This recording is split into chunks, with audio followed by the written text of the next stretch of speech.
সকলোকে ৰঙালী বিহুৰ শুভেচ্ছা জনালোঁ। কি খবৰ সকলোৰে? এই মানুহখিনি অকণমান আৱাজ লাগে আৰু। কি খবৰ সকলোৰে?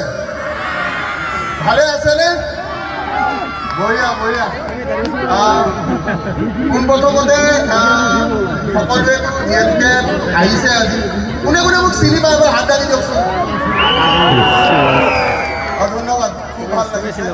আৰু সেয়া কি বুলি কয়, আজি আহিছোঁ আপোনালোকৰ অভয়াপুৰী। আৰু চবতকৈ ডাঙৰ কথাটো হৈছে খুব ধুনীয়া জেগা দেই, বৰ মজাৰ জেগা।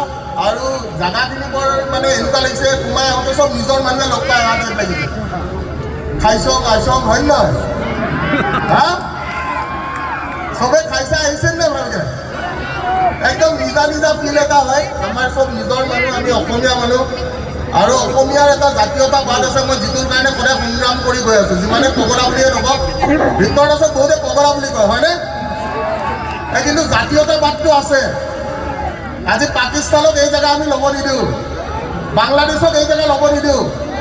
আমি অসমীয়া, খাটি অসমীয়া। জয় অসম, জয় অসম, জয় অসম।